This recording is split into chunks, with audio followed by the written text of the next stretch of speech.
Why does he always come home looking like he just walked out of a storm? My watch broke the quiet of a small bedroom as I peeked through the half drawn curtains. Outside, under the flickering streetlight, Jungkook stood beside his sleek black car. His knuckles were bruised, shirt sleeves rolled up, jaw tight as if he was holding the whole world inside his chest. He lived right next door, the man no one dared to talk to. Our neighbors whispered about him in hushed tones, illegal deals, violent temper, connections that could buy silence. I never believed in rumors until I saw the blood on his hands that night he caught me watching. His head tilted slightly and his gaze locked with mine through the glass. The distance between our houses vanished under that look, dark, heavy, unreadable. For a second, I couldn't breathe. My heart stuttered as if it recognized something dangerous and familiar all at once. He didn't smile, he never did, but his lips curved the faintest, coldest ghost of a smirk. Then he turned away, vanishing into the darkness of his house.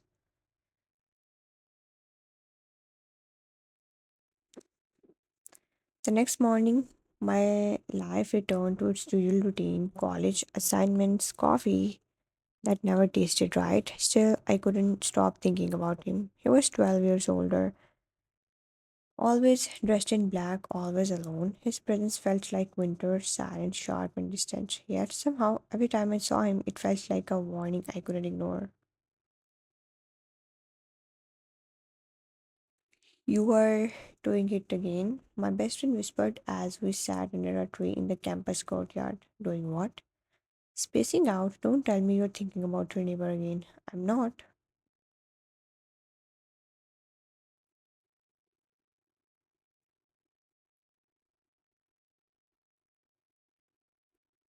Please, you get that exact expression whenever you are laying. What's his name again? Jungkook? Right, the mysterious 30 something guy with a jawline sharp enough to kill someone. I rolled my eyes, pretending not to care.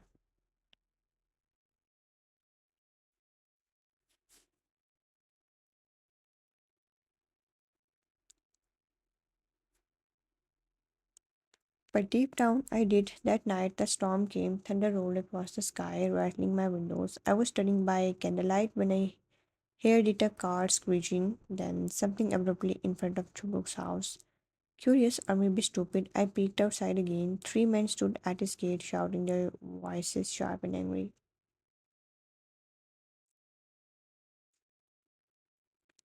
Chunguk appeared a second later, unhurried in a dark shirt, unbuttoned just enough to show a silver chain against his skin. His tone was calm, too calm, but the men's faces paled instantly. And then, without warning, one of them reached for a weapon. Before I could even gasp, Chunguk moved fast, merciless, and terrifyingly precise. The gun hit the ground, followed by silence.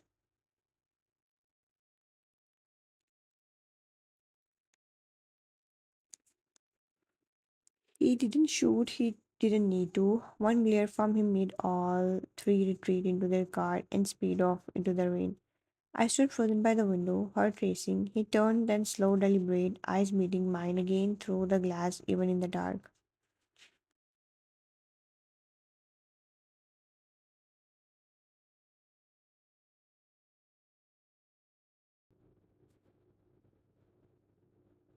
This time he didn't look away, go back to sleep. He called out, voice deep and rough enough to send a shiver down my spine.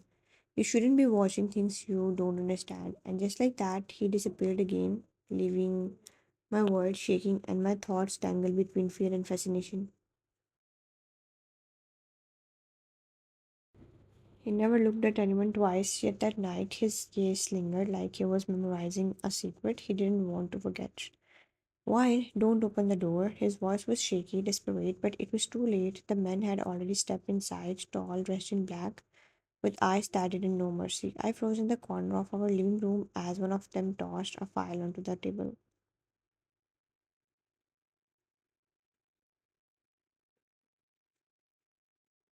Debt papers, dozens of them.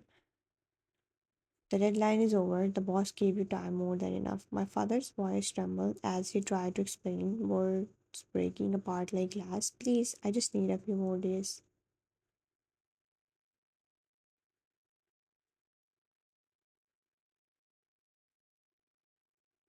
Days won't fix this. And then the sound of shoes heavy, slow, deliberate echoed through the doorway. When I looked up, I saw him. Jungkook, dressed in a long black coat, eyes sharp as night. He looked completely out of place in our small, struggling home.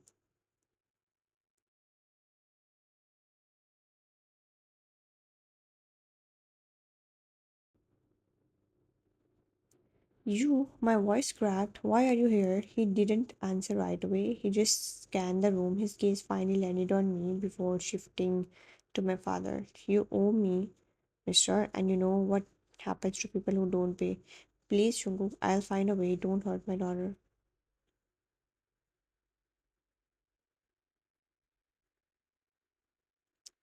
That made him pause. His jaw tightened, something flickering in his eyes, something almost human.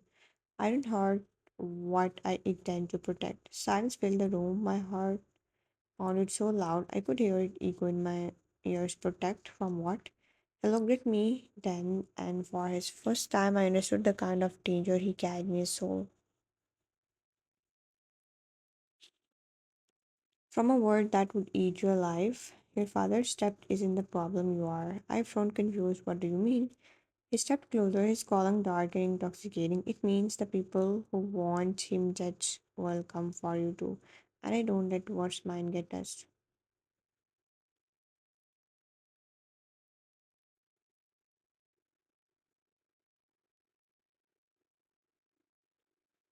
My stomach twisted. What's yours? A small smile ghosted across his lips. You will be. The wedding happened 3 days later. No flowers, no music, the vows of love, just a signature, mine trembling, his stereo on a piece of paper that sealed my fate. He didn't touch me, didn't even look at me as the priest whispered the final words.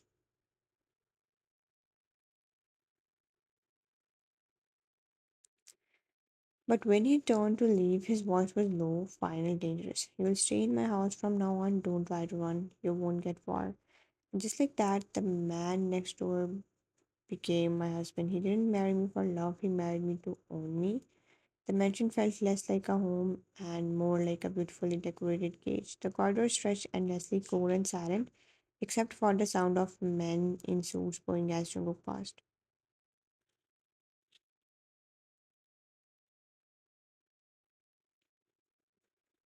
They called him boss, I called him stranger. Every night I would hear the sound of his office door closing, the faint scent of gunpowder and whiskey drifting through the hall. He barely spoke to me when he did, his words were short, commanding.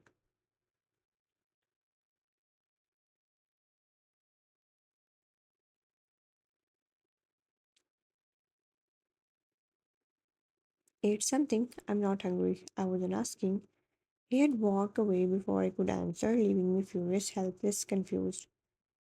But then there was moments, rare, quiet moments when his mask would slip.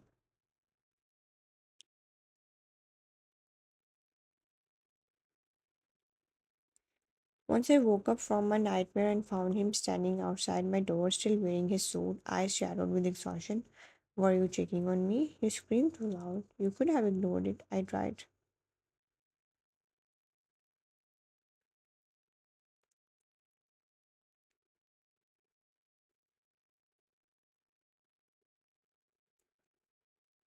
He left after that, but I caught something in his voice, guilt, maybe, or something deeper he didn't want me to name. Days turned into weeks. The house staff treated me like I was untouchable, but I felt like a ghost. One evening, I wandered into the West Wing, a place Jungkook had strictly forbidden.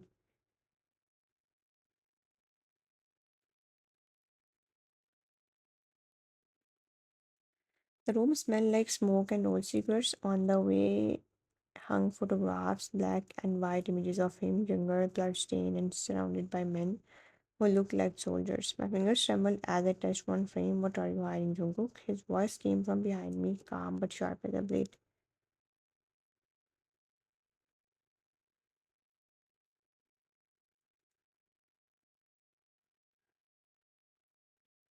Curiosity is a dangerous thing, Vine. I turned slowly, heart racing. He was standing there, sleeves rolled up, veins visible on his forearms, a cigarette between his fingers. Then maybe you should stop giving me reasons to be curious. He exhaled smoke watching me through half-lidded eyes. You were too young to play with fire.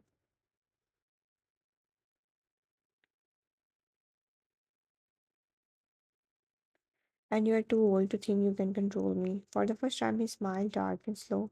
He stepped forward, the air between us charged and heavy. That mouth of yours will get you in trouble one day. Maybe I like trouble. His eyes burned for a second. I thought he might, but instead he leaned closer, his breath ghosting against my skin.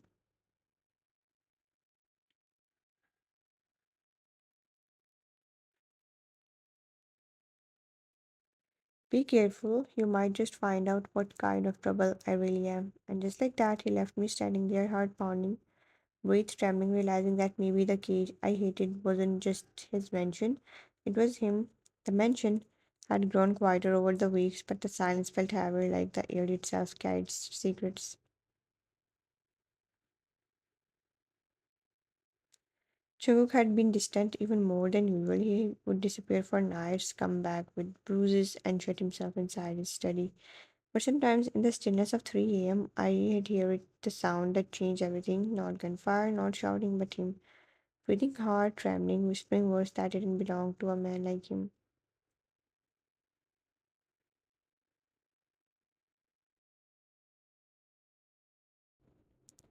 That night, I followed the sound to the end of the hall. His door was half open, the dim light spilling through the crack. Jungkook sat on the edge of his bed, his hands pressed against his face, shoulders shaking. The veins on his arms stood out, tattoos glinting under the lamp's glow. He looked haunted. Not her. I said, not her. Keep her out of this.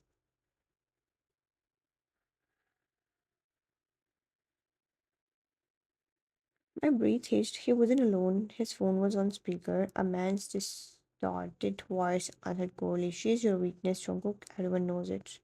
Now, he slammed his hand against the table, the sound sharp enough to make me flinch. If anyone touches her, I'll burn the whole city to the ground. You hear me? She's off limits. My chest tightened. His tone wasn't anger, it was desperation, fear. When the call ended, he just sat there staring into nothing. The mask he always wore had cracked, and for the first time, I saw the man underneath, not the mask king everyone feared, but someone drowning in his own guilt. I wanted to walk in to tell him I heard, but I didn't. I just stood there, clutching the wall, tears sprinkling at the corners of my eyes, because now I understood he wasn't just dangerous, he was broken.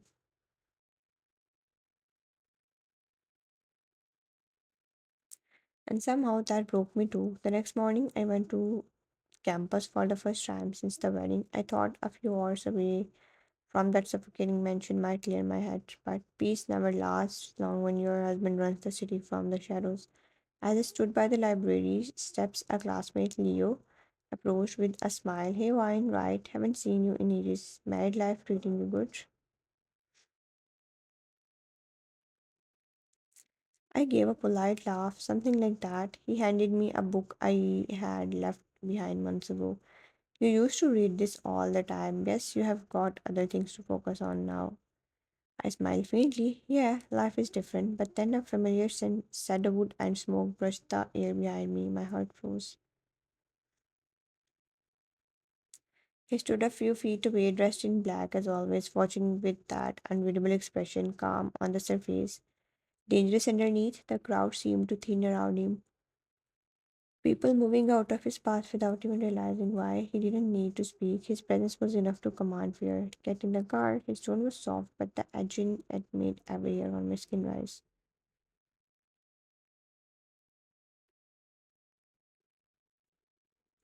Jungkook. Now, the way he said it made Leo back away immediately. Once we were inside the car, the silence felt suffocating. His jaw was clenched, knuckles white on the steering wheel. The city lights flashed across his face, a storm of emotion barely had together. You are angry.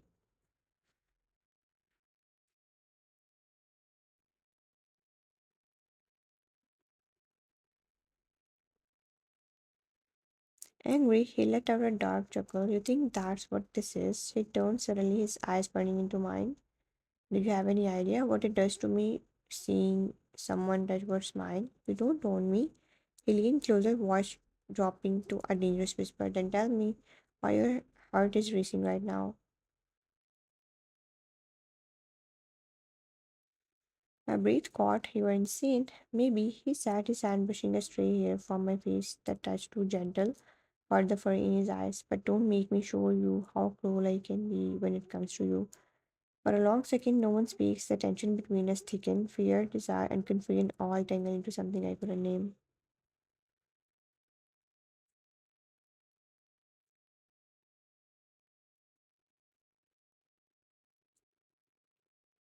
Finally, I whispered, "Why do you care so much?" His gaze softened just slightly because for the first time in my life, something feels alive when you are near, and I don't know how to handle that. He turned away before I could reply, steering the car with a single flick of his wrist.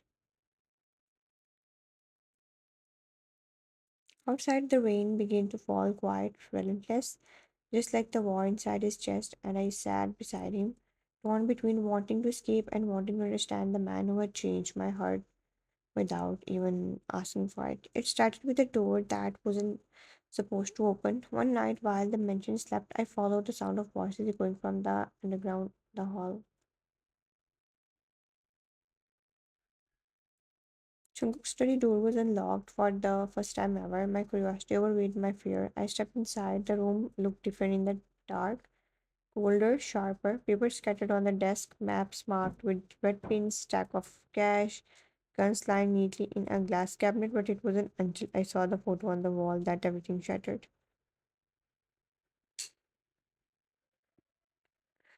A younger Jungkook, very bruised, standing beside men I recognized from the news. Men who disappeared years ago, men everyone knew belonged to the mafia. I felt the air leave my lungs. Footsteps echoed behind me. His voice came next, low, calm, too calm. "You really don't listen, do you?"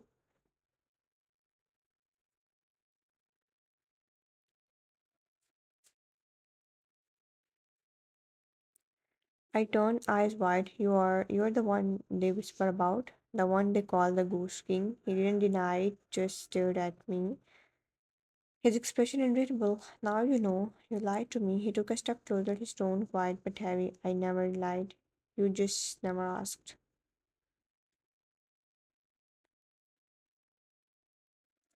My voice trembled. "So this marriage," my father stepped, "it was all part of your game." Something flickered in his eyes, pain, regret. "Your father wasn't just a debtor, wine.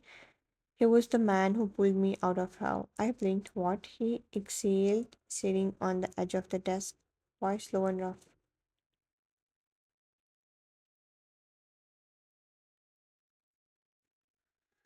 12 years ago, I was 17, shot, half dead, hiding from the men who killed my crew.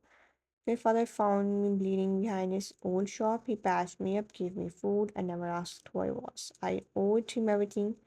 I could barely breathe, so you married me to repay him. He looked at me, then really looked, his gaze full of something I couldn't name. "I married you to protect you because the people who wanted him dead now want you. I thought keeping you close would keep you safe." My was broke. "Safe? You call this safe? Living like a prisoner, being owned by a man who kills without blinking?" His jaw clenched, pain flashing across his face. "I was trying to save your life, not ruin it."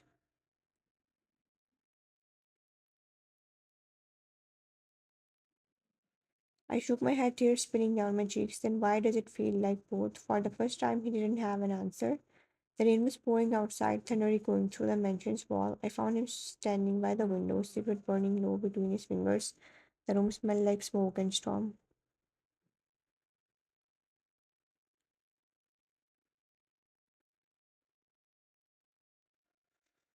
"You should have told me the truth. It wouldn't have changed anything. It would have changed everything." Finally, he looked at me, eyes dark, tired, haunted. "You would have run, and I would have had to drag you back." I took a step closer, anger shaking through me. "Then you should have let me run."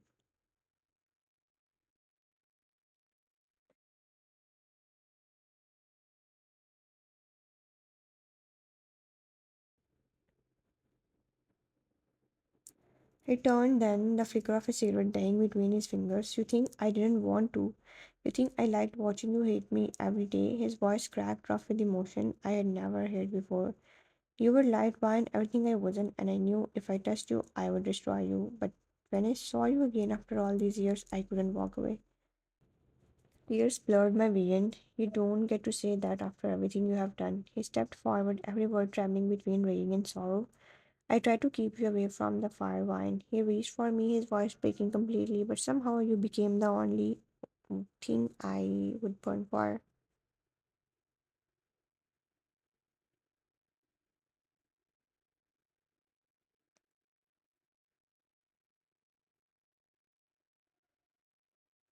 Just the sound of the rain hitting the windows and the two of us standing too close to pretend we were not waking. Then why does loving you feel like dying? He smiled faintly, not out of joy but defeat, because everything that touches me eventually burns. My breath trembled as his hand brushed my cheek, gentle, reverent, almost trembling. For the first time, he wasn't the cold neighbor, the mafia boss, the man everyone feared. He was just Jungkook, a sinner begging for something pure. The world outside thundered as if echoing the chaos inside both of us. I should have stepped back, I should have walked away, but instead I whispered and burned with me.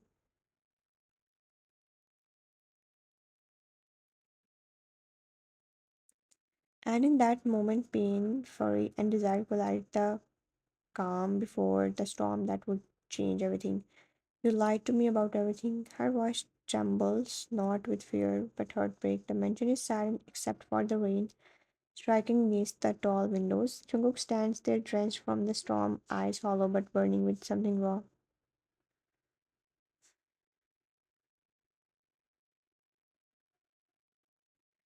I lied to protect you. If you knew who I was, you had never looked at me the same. He takes a slow step closer. Every move feels heavy, dangerous.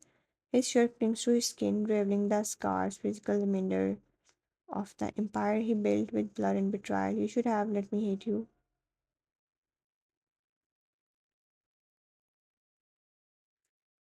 Her words crack through the silence, but he only smirks faintly, the kind of smirk that hides pain. You already did, and it still didn't stop me from falling. That night, everything shatters. The truth is out. His empire, the enemies closing in, the bounty on his head. Jungkook's men have started turning against him. His world, once built on power, is collapsing. But his only fear now is losing her. He locks the mansion doors as sirens echo faintly in the distance. Baku thinks, what? We are leaving this city tonight. I'm done watching you live in my cage.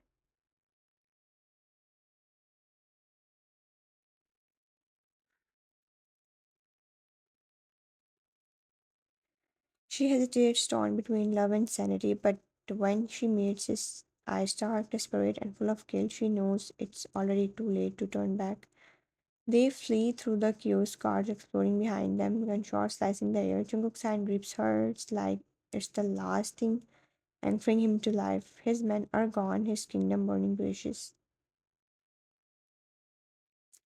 On a deserted cliff overlooking the city, he stops the car. The wind hollows, the horizon glows with the fire of everything he destroyed. He turns to her, jaw clenched, eyes softening for the first time. I killed, I lied, I burned my empire to the ground, and I would do it all again if it meant keeping you.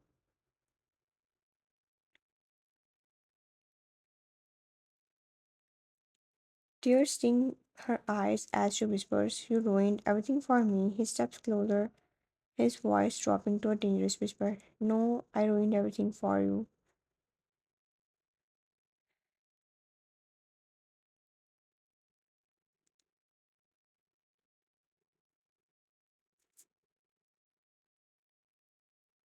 It's not a fairy tale, it's an inferno they built together. Months later, rumors spread the Mafia King is dead, but in a quiet coastal town under a false name, a man with dark eyes and a faint scar across his knuckles runs a small cafe with a woman who laughs like she has forgotten the word.